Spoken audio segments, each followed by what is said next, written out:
celles du gouvernement, mais aussi les exigences attachées à la mise en œuvre de l'accord cadre. Comme vous le savez, depuis le 25 mars 2022, nous avions convenu d'un certain nombre d'engagements en signant l'accord cadre pour le co-développement du projet Simandou.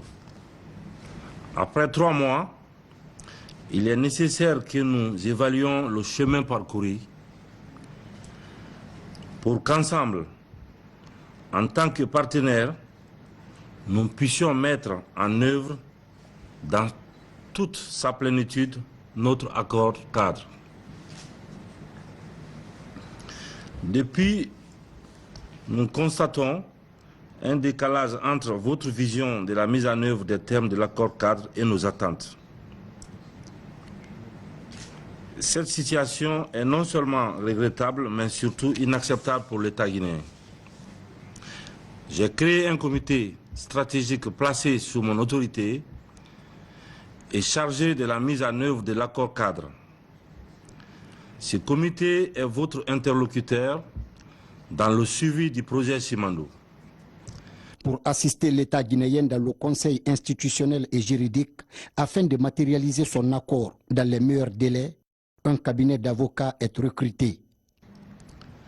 Nous avons également recruté un cabinet d'avocats pour nous assister dans le conseil institutionnel et juridique pour matérialiser notre accord cadre dans les meilleurs délais. Le processus de recrutement de l'ingénieur conseil est en cours et nous avons compté sur toutes les mesures de facilitation que vous mettrez en œuvre pour permettre des conditions optimales de notre accompagnement dans ces projets. Tout ceci pour assurer que vous ayez une contrepartie de haut niveau pour que les discussions et négociations techniques, juridiques, commerciales et financières avancent rapidement. Afin d'asseoir les bases solides du projet, car l'échéance de fin 2024 n'est pas loin, j'insiste sur la nécessité de se mobiliser dans l'esprit de l'accord cadre.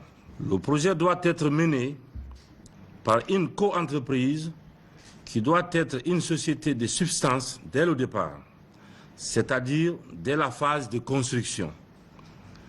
Les 3 partenaires que nous sommes doivent être présents dans toute entité et toute communauté stratégique d'exécution, de suivi ou de résolution de tout problème lié au projet en rapport avec le co-développement et l'utilisation des infrastructures. L'État doit être associé à toute décision de gouvernance de la co-entreprise. La Guinée nourrit de grandes attentes en termes de retombées économiques de ces projets. La question du respect du contenu local est ainsi, pour moi, primordiale et non négociable. Aussi, les principes d'une utilisation multi-usage et multiservices des infrastructures restent d'une grande importance et doivent réellement se matérialiser. Je reste personnellement très engagé pour que le projet Simandou aboutisse. Et c'est pourquoi je resterai toujours à votre écoute. La mission du comité stratégique, c'est de vous accompagner, de vous apporter tout l'appui nécessaire pour continuer les travaux sur le terrain suivant les standards. Je réalise aussi qu'il est important et urgent que les financements soient effectifs. Nous devrons y attacher une attention particulière.